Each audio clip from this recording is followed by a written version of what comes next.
Nuestras pisadas nos llevan en el programa de hoy hasta la capital de la comarca del Valle del Corneja, Piedrahita, un municipio lleno de riqueza patrimonial, cultural, natural e incluso gastronómica. Pero en esta ocasión vamos a mirar al pasado y para ello acudimos a la iglesia de Santa María la Mayor, más conocida como Nuestra Señora de la Asunción. La música va a ser el hilo conductor de nuestro paseo, más concretamente la música de órgano, uno de los instrumentos más antiguos de nuestra historia, que a día de hoy se utilizan en la música clásica europea. El órgano, como todo, también ha evolucionado, simplificándose el sistema de fuelles o introduciendo la caja de ecos. El resultado, la reproducción de sonido al conducir aire insuflado por medio de una turbina con un fuelle a través de unos tubos preseleccionados desde el teclado. Así suena este instrumento de viento.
Con esta obra del bejarano José Lindón, quien fue organista de la Capilla Real de Madrid de Carlos III y de Fernando VII, además de ser el salmantino que puso en valor la lengüetería de fachada, comenzamos a conocer este órgano de Piedrahita de mano del organista Francisco Javier López. Nos encontramos ante un instrumento de 1736, un instrumento que construyera en este año Francisco Ortega, que era organero del rey Felipe V en el Real Sitio de San Ildefonso. Este organero real es el encargado de construir este instrumento. No es el primero que hay en esta iglesia. En esta iglesia de Piedrahita siempre ha habido, bueno, como en todas las iglesias importantes, se le ha dado una importancia a la música tremenda. Ya en documentos del siglo XVI, en 1567, ya aparece nombrado pues, la figura de un organista llamado Luis Alemán, que se encarga de arreglar y aderezar los órganos, habla en plural, es decir, había un órgano grande y un órgano pequeño en esta iglesia, y durante el siglo XVI-XVII hay documentadas intervenciones en los órganos de la iglesia.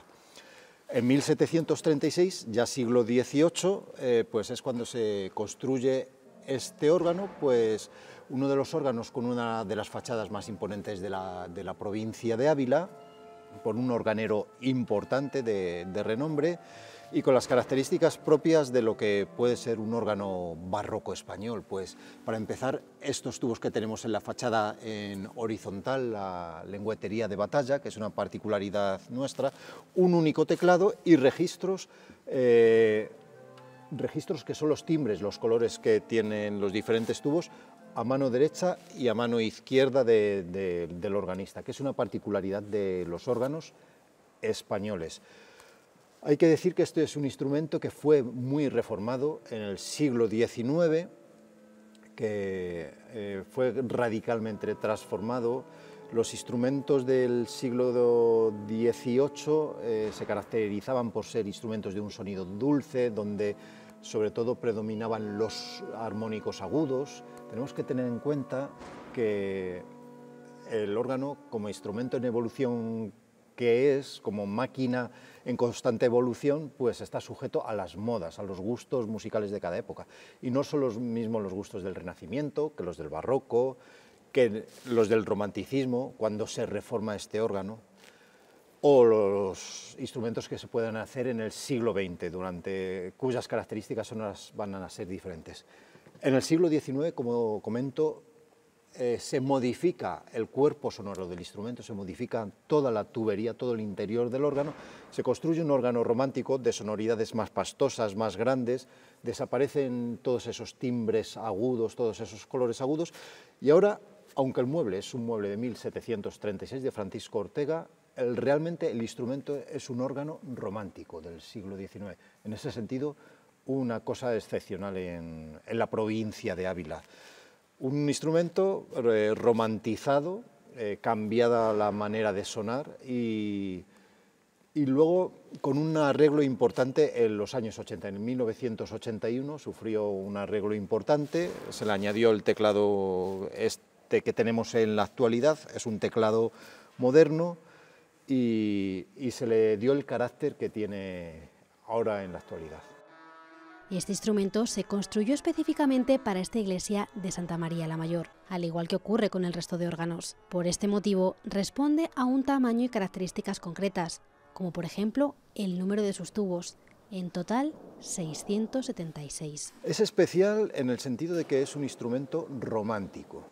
En la provincia de Ávila, excluyendo los que hay en la capital, que hay algunos instrumentos románticos, por ejemplo en el convento de los Padres Carmelitas de la Santa o en la iglesia de Mosén Rubí, hay una serie de instrumentos románticos en Ávila, salvo en estos lugares de la capital, en la provincia no existe ningún instrumento romántico. Entonces, en ese sentido, estamos ante un instrumento que es excepcional. Se puede escuchar la música del periodo romántico que de otra manera sería imposible escuchar en la provincia de Ávila. En ese sentido, pues es una suerte el poder disfrutar, de un instrumento romántico. Este instrumento se reforma en el siglo XIX, pero en general Castilla, que a partir del final del siglo XVIII, con las desamortizaciones del siglo XIX, y el empobrecimiento de la Iglesia, digamos que eso ha preservado y ha posibilitado que cantidad de instrumentos del siglo XVIII se hayan conservado. De otra manera, pensemos que se hubieran cambiado. Pensemos, por ejemplo, en regiones más prósperas. El País Vasco, que ha sido una comunidad próspera económicamente, sobre todo a final del siglo XIX, con toda la industria, con toda la siderurgia, y siglo XX. ¿Qué ha ocurrido en el País Vasco? Que la burguesía ha podido patrocinar la construcción de órganos nuevos, órganos a la moda de final del siglo XIX o del siglo XX. Y los órganos antiguos simplemente se han cambiado porque ya estaban, por así decirlo, desfasados. Había otros gustos musicales, entonces hay que reemplazar lo antiguo por lo nuevo. Por suerte, en Castilla, en provincias como la de Ávila, pues ese empobrecimiento de la Iglesia pues ha permitido que instrumentos antiguos o del barroco, que son la mayoría que conservamos en la provincia de Ávila, se hayan conservado. Si no, hubieran desaparecido y se hubieran reemplazado por instrumentos nuevos. Sorprende la magnitud de su fachada, los registros y los sonidos que puede llegar a emitir. Pero, ¿cómo lo reproduce? Hay tres elementos fundamentales. Tiene que haber aire, tiene que haber viento. En la actualidad es un motor el que genera el viento. Tiene que haber un teclado y tiene que haber tubos. Es decir, estos tres elementos son indispensables. Tubos que, en función de la forma, que pueden ser cilíndrica, puede ser cónica, pueden ser tapados, pueden ser de madera, pues van a producir unos timbres diferentes. Para empezar tenemos lo que es aquí el mecanismo del teclado, que lo que hace el teclado es abrir una serie de válvulas. El teclado comunica esta parte, la consola, con el arca de viento. Aquí se almacena en la parte superior de la consola el viento y accionando cada una de las teclas abrimos una válvula. Aquí tenemos una serie de elementos a derecha y a izquierda del organista, que es lo que denominamos los registros. Los registros que nos hablan de los diferentes colores o incluso tesituras que tiene el instrumento. Hay un registro que se llama flautado de 13, nos está indicando que la nota más grave que va a sonar, en este caso es la que tenemos en el centro de la fachada, es el Do, y esta nota más grave la produce un tubo que mide 13 palmos, que es la medida que se usaba aquí en Castilla, que viene a ser unos 2,5 metros aproximadamente. A medida que vamos ascendiendo en el teclado hacia los sonidos más agudos, los tubos van siendo más pequeños. Ese es el tubo.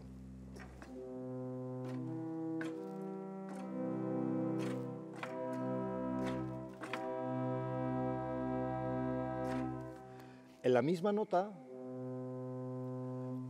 puede haber diferentes colores, diferentes matices. Este es un tubo abierto, pero este es un tubo tapado. Es el mismo sonido, pero tiene un color diferente. Este registro se llama violón, va a tener un timbre diferente. O podemos hacer que suene su octava aguda. Recordamos cómo era el sonido principal. Su octava aguda o otra octava por encima de esta nota.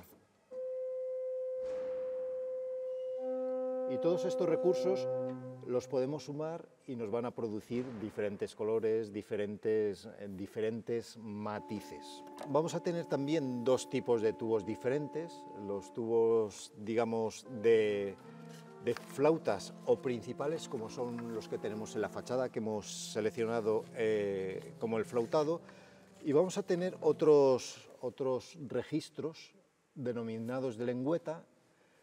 En la península ibérica y en Latinoamérica es muy frecuente que estén en la fachada y en horizontal. Esto es una particularidad que, digamos, España exporta al resto del mundo, es una particularidad de los instrumentos ibéricos. No son flautas, sino son unas lengüetas de latón las que se ponen en vibración y van a tener también un timbre y una peculiaridad. Esto es, sobre todo a partir del siglo XVII, frecuente en todos los órganos españoles. Pero la mejor manera para descubrir cómo suena es interpretando una pieza, y nada mejor que la versión del Pangilingua Amor Hispano de Álvaro Carretero Santiago, componente de la Asociación Cultural Organaria.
Viendo cómo la partitura corre y los sonidos impregnan el templo con su armonía, nos imaginamos a grandes músicos sentados frente a este órgano. Pero ¿quién realmente ha llegado a tocarlo? En estos templos, como en la mayoría de los pueblos de nuestra provincia, casi siempre han sido organistas, por así decirlo, anónimos.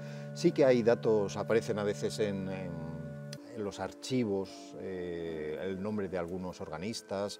En localidades importantes como esta, pues sí que aparecen documentados algunos organistas. Por ejemplo, en 1627 conocemos el nombre de un organista que se llamaba Pedro Rodríguez, pero muy frecuente era que fueran los sacristanes los que se encargaban de hacer la música en la mayoría de las localidades.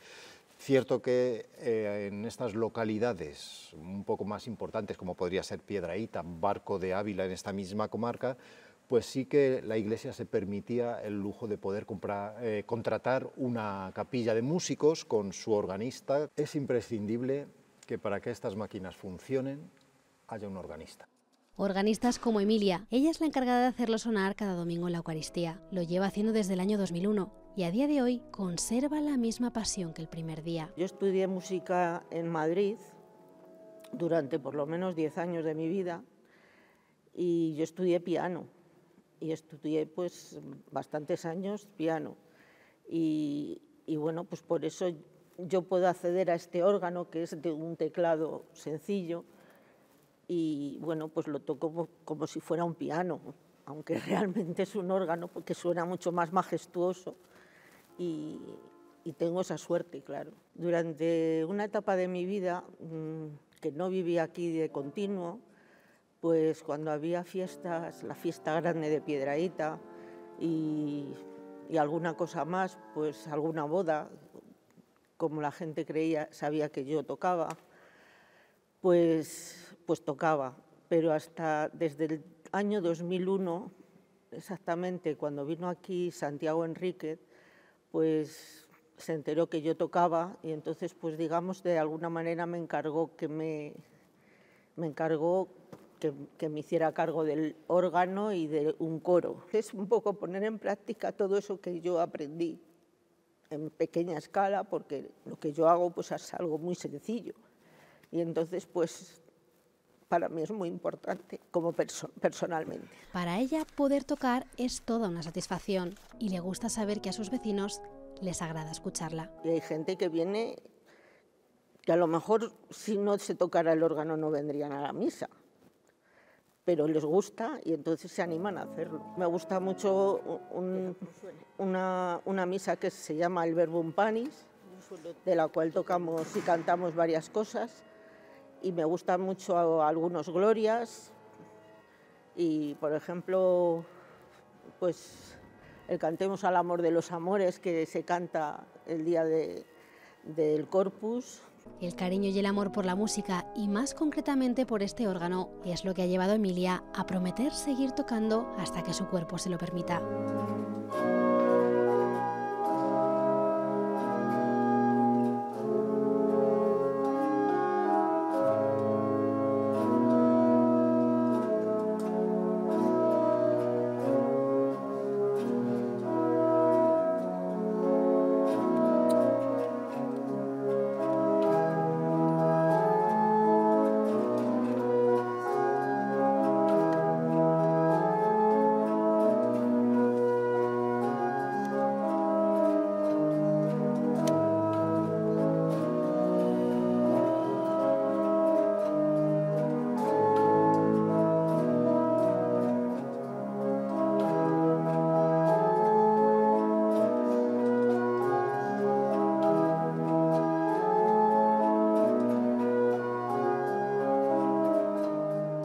Un instrumento, el órgano de la iglesia de Santa María la Mayor, que evoca el pasado y que es innegable su vinculación al culto católico. Su música es la que nos despide en este programa, pero no con cualquier interpretación, sino con un fragmento de la sonata de clarines que compuso el padre Antonio Soler, monje del monasterio de San Lorenzo del Escorial, precursor del clasicismo e influenciado por la música de Domenico Scarlatti y José de Nebra.